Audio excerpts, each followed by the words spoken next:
Gaaf tokko barsiisaan keenya barsiiftuu teenya takkaa jira. Waa'ee Ingiliffaa kana keessatti hedduu pronoun, adjective maal jennaan kana akka maqaa jecha afaan Oromootiin jechuu ibsa maqaa ibsa xumuraa maarree jettee waan naan galle takka oofaa ture. Barsiiftuun teenya sun hedduu takka itti laffaatee warri Ingiliffaati jechuu barsiisaan afaan Oromootiiti. Akkasumatti ibsa maqaa jecha keeyyata maaliin uumamaa maal waan akkana kanaa takka hedduu takka nu barsiisan. Garuu waa takka waan naa galeen qabu gaafsan keessatti.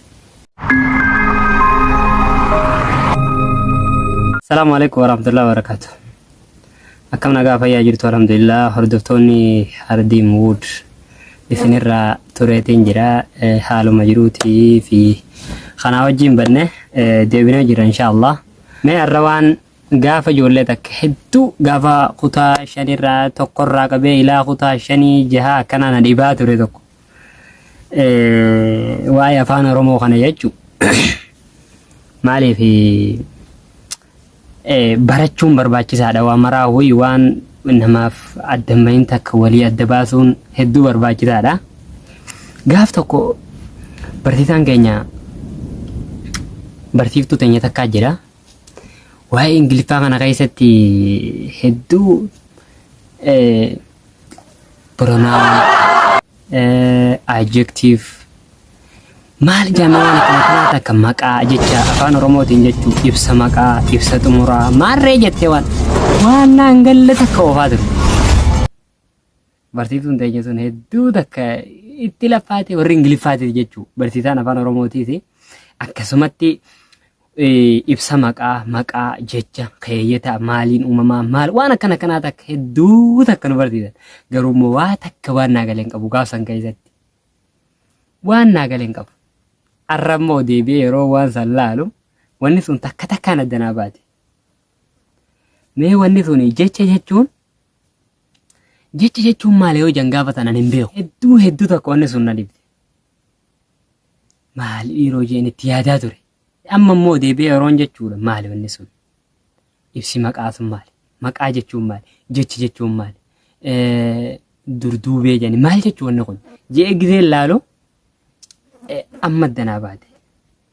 Maali dhaloonni ammaa kun namni keenya kun hedduu bilbila harkaan qabatu malee qubee itti barreessu malee fakkeenyaaf amma maqaan kee yaassan jee itti barreessu malee as keessatti wanni kun maal ibsaa maqaa haa ta'u waan fedhe keeyyata haa ta'u keeyyata tokko barreessuudhaaf maal nama barbaachisaa waan jiru beeku. Afaan Oromoo keessaa jechuudha.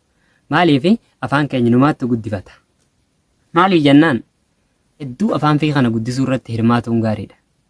Sagalee dubbii haala hiika kannuu danda'uun wal faana hiriiruun kan ijaaramu ta'ee of danda'ee dhaabbachuu hiika mataasaa kan qabu jecha jaama jechuudha. Jechoota biroo irraa jechoota haaraa bifa adda addaatiin ijaaramuun danda'anii isa keessa warreen ijoo jechoota tiishuu.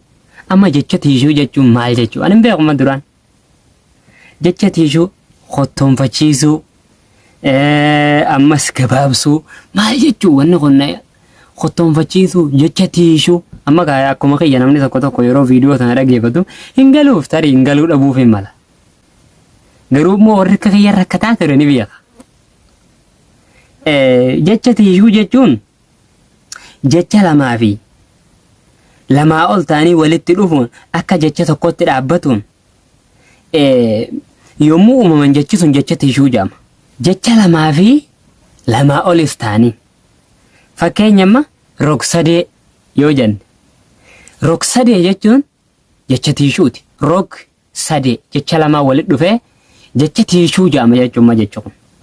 Lammaffaa fakkeenya mata duree hundinuu adda addaa walitti dhufee wal dandee waliin dhaabbate jechuudha. Jecha tiishuu jechuun kana. Warroonni akkuma kiyyatti wanni kun isa dhibaa ture arra adda baafate jeete yaa. Hottoonfachiisuu jechuun maal jechuudha mee? Mee wanni kun hundi jechuma jala ramadama. Hottoonfachiisuu jechuun maal jechuudha? mala gocha dheeraa gabaabsanii amma waan dheertuu takka jechuun asirratti mul'atu jira. Viidiyoo asirra jala laaluu dandeessan akkanatti jiran dalagee. Maali mala gocha dheeraa gabaabsanii barreessanii jecha dheeraa keessaa muraasa filachuun barreessan. Fakkeenya mee muraasa filachuun faa barreessan. Jechi akkasii sun maal jedhama? Mee fakkeenyaaf yookaan hayyuu kana eegartanii mire yookaan haa gabaabsinee yoo barreessine maal jedhama? Yaa kaa inni naa jechuudha. Yookaan maal jedhama kuni hottoonfachiisuu jedhama. Fakkeenyaaf yoo jennis amma faa kaa na namni hedduu waan akkanaa tan hin beeku. Wallaahi duraan hedduuta kan itti yaaddaa ture baay'ee kanarratti. Hedduuta kan irraa yaaddaa ture. Asuma warra adda bahiiniif illee adda bahuu dandeessi. Maali namni tokko yeroo waa dubbatu mataa isaatirraa ka'eeti waan takka wanni tun rakkoo ta'uun ooltu jee dubbata. Ani tana duru waa takka naan galle. Wallaahi wanni takka naan galle. Amma gabaajjee jedhan. Gabaajjummaan tun maali? Haa amma fakkeenyaaf sanaa adamii mi'an haa garuu gabaajjee ta'uun hin beekaa. Maali gabaajjeen tun akkamitti uumamti? Gabaajjeen mala barreeffama dheeraa gabaabsanii barreessuun qubee jalqabaa fudhatanii fakkeenyaaf Hassan Adam yoo jedhan haa fudhatanii kaanii Hassan Adam jedhama gabaajjee. Haa tuqaa jechuu kan garte. Waan akkasiisanii amma fakkeenyaaf biiroo barnoota Oromiyaa jennu. Biiroo barnoota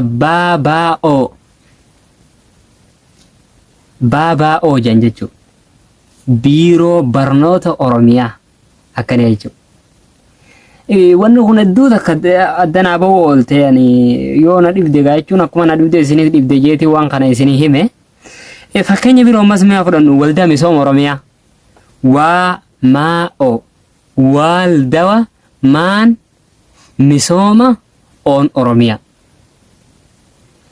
Barsiisonni keenya sun bakka khalaas waa'ee kanarratti hedduu takkatti yaaddawanii nu himan gaafa sanaan ani barsiiftuun teenya sun afaan Ingiliffaatis wanni akkanuma afaan Ingiliffaatiinis angaruu waan naa gale takka waa'uma takka waan naa galeen qabu as keessa warra akka kiyyaatti galuu fi dhabe irra dabaafate jeetii yaada. Wanni amma waliin laalle kun jecha lammaffaarratti jecha tiishuu. Jecha tiishuu jechuun jecha lamarraa kan walitti dhufee ijaaramu jenne fakkeenyaaf roksadee mata duree jecha jedhamu kanarra. Gabaajjee jechuun biiroo barnoota Oromiyaa waan jedhamu BBO fakkeenya waan akkasiisanii kutaatti aanu ibsa maqaa ibsa xumuraa waan jedhamu sanni waliin laallaa Orobbiin jee maali dhaloota kana qaruun barbaachisaa ta'uu amaraanuu teknooloojii haa ta'uu Qur'aanaan haa ta'uu amaraanuu qaruun barbaachisaadha waan ta'eef viidiyoo tan akka irraa fayyadamtan abdiin qabaa ittiinillee akka bashannantan sammuu teessan ittiin bu'aartan abdiin qabaa. Wassalaamu alaikum wa rahmatullaahi wa barakaatuhu.